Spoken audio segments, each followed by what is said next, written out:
High বন্ধুরা, নন্তুস কিচেনে তোমাদের আবার একবার স্বাগত। আজকে আমি তোমাদের কাছে একটা কড়াইশুঁটির ধোকার প্রিপারেশন নিয়ে এসেছি। কড়াইশুঁটি দিয়ে আমি ধোকা বানাবো, তো সেটা আমি কিভাবে করছি তোমরা একটু দেখে নাও। প্রথমেই দেখো, আমি এখানে কড়াই গরম করতে দিয়ে দিয়েছি। এখানে দেখো এক বাটি কড়াইশুঁটি আমি মিক্সিতে পেস্ট করে দিয়েছি, কাঁচা কিন্তু। ঠিক আছে, এক বাটি কড়াইশুঁটি আমি এখানে পেস্ট করে রেখে দিয়েছি। আর আমার লাগছে ডাল, মানে ছোলার ডাল, সেটাকে আমি আগের দিন রাত্রে ভিজিয়ে রেখে সেটাকে বেটে নিয়েছি। কত হবে এটা? দু চামচা মতো, মানে বেশি দিচ্ছি না, এটা ব্যান্ডিং করার জন্য। আর এখানে দেখো আলু, ছোট আলু যেগুলো, মানে নতুন আলু যেটা ছোট ছোট, সেই আলু আমি এখানে 4টে রাখা আছে। ঠিক আছে, আচ্ছা আমি এখানে কড়াই বসিয়ে দিয়েছি। প্রথমেই আমরা করে নেব ধোকাটা। এখানে দেখো তেল আমি দিয়ে দিলাম জাস্ট 2 চামচা মতো। দেখো এখানে তেলটা গরম হয়ে গেছে। এখানে আমি একটু ফোড়ন দেব কালো জিরে। এটা একটু অন্যরকম হবে, তুমি যেমন ধোকা খাও নর্মাল যে ধোকাটা আমরা খাই সেটা থেকে একটু ডিফারেন্ট। তো প্রথমে আমি একটু ফোড়ন দিয়ে দিয়েছি, তার মধ্যে দিয়ে দেব কড়াইশুঁটিটা।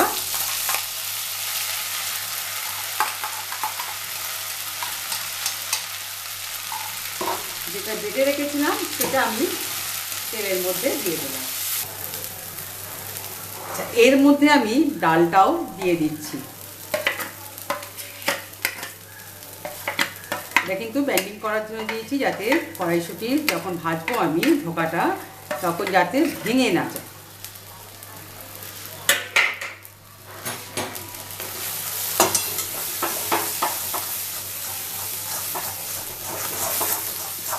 কড়াইশুঁটি এখন মানে শীতকালের সিজন, তো যেটা দিয়ে আমাদের বিভিন্ন রকমের করা যায়। কড়াইশুঁটি আরেকটা আমি করি, যেটা তোমাদেরকে আমি শেয়ার করতেই পারি, তোমরা আমার বন্ধু, তো সেই জন্যই আমি যেটা তোমাদের সাথে শেয়ার করছি। সেটা আমি আর দেখালাম না রান্নাটা, তো তোমরা যদি বলো দেখাতে তো আমি সেটা দেখাতে পারি, যদি তোমরা চাও। ঠিক আছে, তা নাহলে তোমাদেরকে আমি বলে দিচ্ছি কীভাবে করবে। কড়াইশুঁটিটাকে এরকমই পেস্ট করে নেবে, তাতে একটু বেসন দেবে ব্যান্ডিং করার জন্য, আর 3টে ডিম দেবে। দিয়ে তাতে নুন, একটু মানে যা যা মশলা আছে, হলুদ, জিরে, লঙ্কা গুঁড়ো, মানে এভরিথিং, তুমি তোমার যেই মশলাটা ভালো লাগবে, একটু গরম মশলা দিলে, দিয়ে ভালো করে ফেটিয়ে নিয়ে ওটাকে প্যানের মধ্যে তেল দিয়ে যেমন ডিমের অমলেট করো ঠিক ওই রকম দিয়ে দিতে হবে। দিয়ে আঁচটাকে সিমে করে ঢাকা দিয়ে দেবে। তাহলে দেখবে এটা কেকের মতো ব্যাপারটা এসে যাবে। ওইটাকে তুমি এবার পিস পিস করে কেটে যেমন ধোকার ডালনা করো তেমনি ওটারও ডালনা করা যায়। এটা একটা তোমাদের সাথে আমি শেয়ার করলাম। তো এরকম বিভিন্ন রকমের কড়াইশুঁটি দিয়ে বিভিন্ন রকমের হয়ে থাকে। তো ওটা আমি একবার দেখিয়েছিলাম বলে যেটা দেখালাম না, তো এটা মনে হলো আমার নতুনত্ব আছে একটু, তো আমি এটাই দেখাবার চেষ্টা করলাম। আচ্ছা, আমি এখানে দেখো স্বাদ মতো নুন দিয়ে দিলাম, একটু হলুদের গুঁড়ো, জাস্ট অল্প হলুদের গুঁড়ো দেবো, নাহলে আমার তো সবুজ যে ভাবটা আছে সেটা তাহলে আসবে না। তো আমি একটু লঙ্কার গুঁড়ো জাস্ট অল্প আর কি, মানে বেশি একদমই এটা ব্যবহার করবো না এগুলো, তাহলে আমার সবুজ ব্যাপারটা চলে যেতে পারে। দেখো আমার এটা জলটাও শুকিয়ে গেছে, আর শুকনো শুকনো ব্যাপারটাও এসে গেছে। এর মধ্যে আমি দিয়ে দেবো এখন মিষ্টি, মানে আমি এখানে সুগার ফ্রি ব্যবহার করছি, তোমরা চিনি দিতে পারো, কোনো অসুবিধা নেই। তো আমার বাড়িতে অনেকগুলো সুগারের পেশেন্ট আছে আর কি, তো তার জন্য আমি সুগার ফ্রিটাই ব্যবহার করছি। তো একটু মিষ্টি দিলাম 2 চামচা মতো এটা এখান থেকে।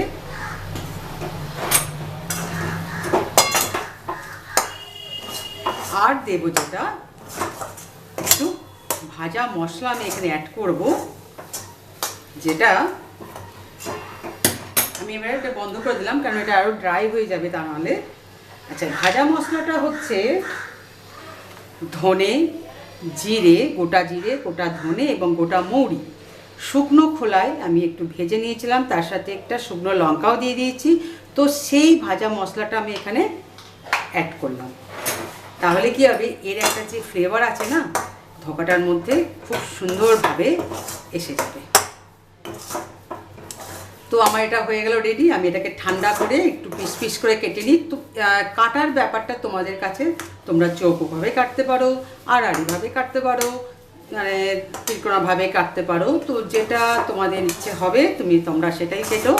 তো আমি এটাকে এখানে দেখো তেল মাখিয়ে নিয়েছি, এটার মধ্যে আমি একটু ঠান্ডা করে কেটে নিয়ে ফেরত আসছি। দেখো আমি এখানে ভাজার জন্য তেল অলরেডি বসিয়ে দিয়েছি। আমি কিন্তু ধোকাগুলোকে এরকম সাইজে এরকম শেপে কেটে নিয়েছি। দেখো এত বড় বড়ই আমি কেটেছি। তোমরা যেমন ইচ্ছে তোমাদের সেরকমই কাটবে, এতে কোনো অসুবিধা নেই। ওকে, আচ্ছা তেল আমার গরম হয়ে গেছে, অলরেডি ধোঁয়া বেরোতে শুরু করে দিয়েছে। আমি দুটো দুটো করে ভাজবো,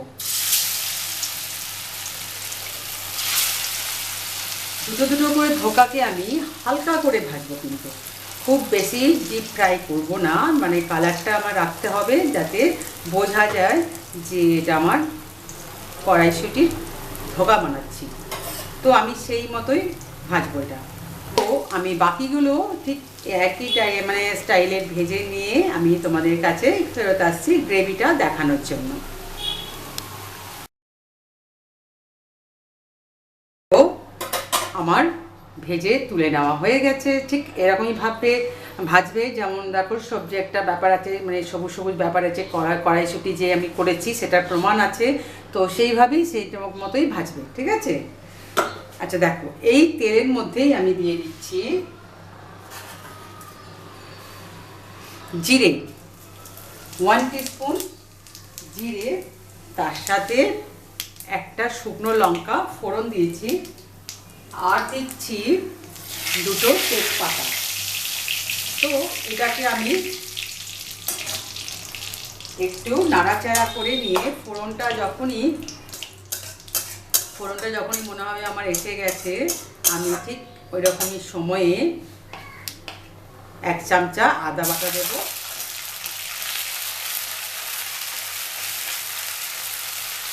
একটু হলুদ দিয়ে দেবো। তাহলে যেটা তোমার মানে ফাটছে না, ছিটকে ছিটকে চলে আসছে ওই আদাটা, সেটা তোমার আর আসবে না। তো আমি এখানে হলুদটাও দিয়ে দিলাম, হলুদটা আমার একটু ভাজা ভাজা মতো হয়ে গেল। তো এর মধ্যে আমি দিয়ে দিচ্ছি টমেটো, একটা পুরো ছোট সাইজের আর কি টমেটো।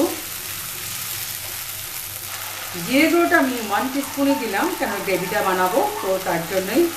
নুনটা আমি অবশ্য স্বাদ অনুযায়ী দিয়েছি, যদি আমার লাগে পরে আমি চেকে নিয়ে বাড়াবো।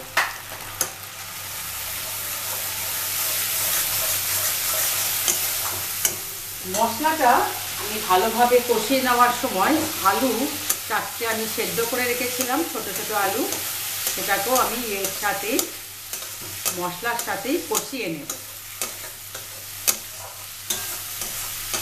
তো মশলাটা আমি একটু ভালো করে কষিয়ে নিয়ে তোমাদের কাছে ফেরত আসছি। দেখো আমার কষানো ঠিক হয়ে গেছে, প্রচণ্ড ঝাঁঝ লাগছে তাই আমার কাশি হচ্ছে। তো এখানে দেখো আমি কষিয়ে নিয়েছি, তেলটা ছাড়তেও শুরু করে দিয়েছে। এরকম সময়ে আমি দুটো কাঁচা লঙ্কা একটু মানে ভেঙে ভেঙে দিয়ে দিলাম, দুটো কাঁচা লঙ্কা। তার সাথে দিচ্ছি আমি একটু মিষ্টি, মানে আমি এটা এখানে সুগার ফ্রি ব্যবহার করছি। ধোকার ডালনা কিন্তু একটু মিষ্টি মিষ্টি হয়, তো আমরা সকলেই জানি। একটু বেশি করে জল দিলাম, কারণ ধোকার ডালনা তো একটু ঝোল টেনে নেবে সব সময়। আচ্ছা এটাকে আমি এবার ঝোলটা একটু ফুটতে দেব, তারপরে আমি ধোকাগুলোকে এর মধ্যে ব্যবহার করব। ওকে, দেখো আমার ঝোলটা ফুটে গেছে। এরকম সময়েতে আমি দিয়ে দেব একটু গরম মশলা গুঁড়ো, কারণ গরম মশলাটা আমি তখন দিতে পারবো না, কারণ বেশি নাড়ানাড়ি করলে হয়তো ভেঙে যেতে পারে। তো আমি প্রথমেই এটা গরম মশলাটা দিয়ে দিলাম। এখন আমি দিয়ে দেব যে ধোকাগুলো আমি বানিয়ে রেখেছিলাম সেইগুলো এখানে দিয়ে দিলাম ঝোলের সাথে। একটু ঝোলের সাথে বেশ মাখো মাখো ব্যাপারটা এসে যাবে। তো আমি এখন আর একটু ঢাকা দিয়ে আঁচটাকে একটু সিমে করে দেবো, জাস্ট আর কি আস্তে আস্তে ফুটতে ফুটতে ঝোলটা মানে রসটা আর কি ধোকাটার মধ্যেও ঢুকে যাবে এবং একটু গ্রেভি গ্রেভি ব্যাপারটাও এসে যাবে। তারপরে আমি তোমাদের কাছে ফেরত আসছি। দেখো আমার তাহলে রেডি কড়াইশুঁটি ধোকা। তোমরা এটা অবশ্যই করবে, এটা একদম মানে কি বলবো নতুনত্ব একটা রেসিপি, মানে প্রত্যেককেই ভালোবাসবে খেতে। আর আমাদের শীতের সিজনে একটা নতুন ভ্যারাইটি বেশ করতে ইচ্ছে করে, কড়াইশুঁটি দিয়ে কী কী বানাবো সেটা আমাদের মাথার মধ্যে সবসময় মানে চলে। তো ভেবে ভেবে বের করি যে এটা করি এটা করি যেটা দিয়ে করি, তো ভালোই লাগে খেতে। ঠিক আছে, তো আমি নুন মিষ্টি সবই দেখে নিয়েছি। আমি জাস্ট একটু ধনে পাতা ছড়িয়ে দিলাম। তাহলে বন্ধুরা তোমরা অবশ্যই শিখে নিয়েছো কড়াইশুঁটি ধোকা কীভাবে বানালাম, দেখে নিয়েছো। আর এটা দেখার পরে বন্ধুদের সাথে অবশ্যই শেয়ার করো।